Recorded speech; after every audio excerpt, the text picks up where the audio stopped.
Votre invité, Jean-Jacques, Michel Martzloff, secrétaire général de l'association L'Enfant Bleu. Je souhaitais parler de ce procès ce matin. Michel Martzloff, bonjour. Bonjour. Merci d'être là. Vous êtes partie civile dans le procès de Fabienne Cabou.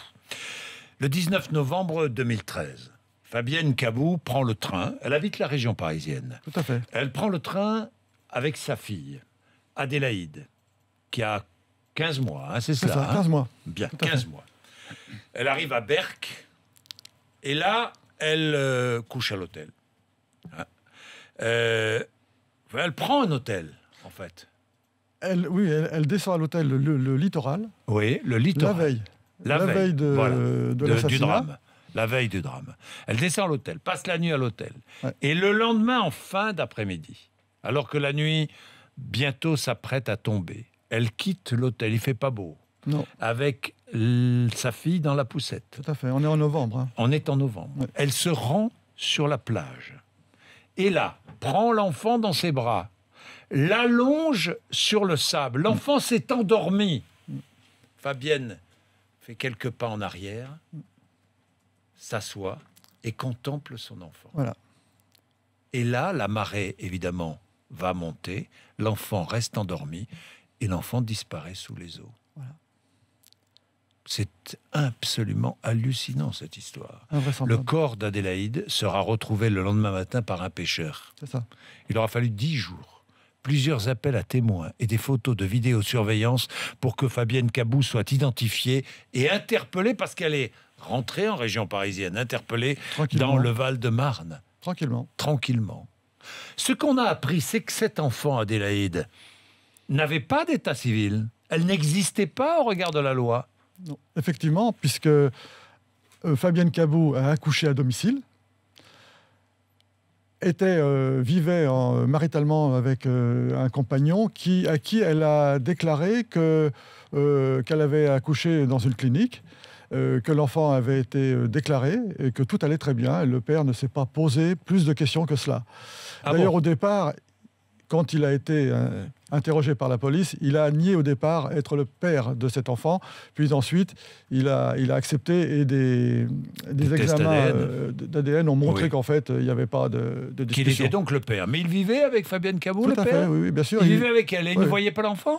Alors, si, bien sûr, les deux seules personnes qui connaissaient l'existence de cet enfant étaient le père et Fabienne Cabou. Quand des amis venaient à la maison, Oui, pour voir, pour une visite, oui, pour dire rencontrer bonjour le ou père, pour venir. voilà, Oui. elle se cachait, elle cachait l'enfant.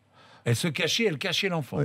Personne n'a Il n'a pas été déclaré, en fait. il cet n'a enfant. pas du tout été déclaré. Et, Il n'avait pas d'existence légale. il n'avait aucune existence légale. D'ailleurs, quand elle est morte sans état civil. Vous savez que le CIDE, la Convention internationale des droits de l'enfant, donne l'obligation à tout enfant d'avoir un état civil, une identité. Dans ce cas-là, elle est morte sans identité. Mais Et le père de l'enfant, lui, ne se soupçonnait rien du tout. Non. Il vous mais savez, il voyait l'enfant, ouais. il voyait l'enfant grandir, mais il était beaucoup plus âgé qu'elle. je C'est crois, ça, hein. oui, une vingtaine d'années de plus. Et, Enfin, ça explique rien. Ça, non, c'est ça, une pour raison, moi, ça non n'explique Non. rien du tout. En fait, cet enfant n'était pas désiré. Fabienne Cabou avait fait déjà 2 avortements. Oui.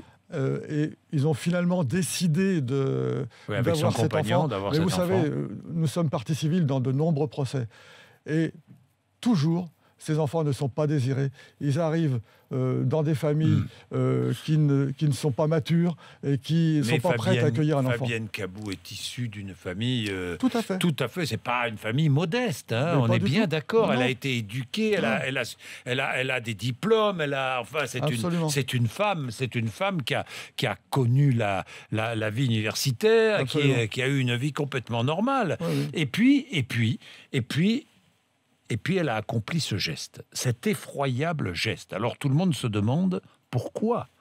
J'ai vu que les experts psychologues se contredisent dans ce dossier. Tout à fait. Vous savez, elle va probablement, le procès démarre aujourd'hui, se termine Oui. vendredi, elle Oui. va probablement invoquer les forces maléfiques, des La forces du mal. sorcellerie. La sorcellerie, absolument, Oui. c'est le mot, qui l'aurait amené à commettre un geste au-delà de sa propre volonté. Oui, pour atténuer sa Alors, responsabilité. c'est ce qu'elle va défendre. Oui. On verra bien ce que les experts psychiatriques ne sont absolument pas d'accord sur le sujet. Certains disent, dans l'expertise psychologique et psychiatrique, qu'il y a atténuation de sa responsabilité. D'autres disent absolument pas. Le moyen de défense qu'elle utilise, c'est un simple moyen de défense, parce que le crime qu'elle a commis est tellement horrible qu'elle cherche une explication qui ne dépend pas d'elle. Il y a eu préméditation, ça c'est Complètement. évident. Complètement. C'est évident. Complètement. Quant à lui, le père, pardonnez-moi, mais il est un peu étrange, le père. Hein. C'est ce qui fait que nous nous sommes partie civile. Oui. La raison est que, si vous voulez, aujourd'hui, les grands-parents de la petite sont partie civile, ils sont effondrés, ce sont des braves gens. Mais le père, il nous semble qu'il n'est pas le seul légitime dans cette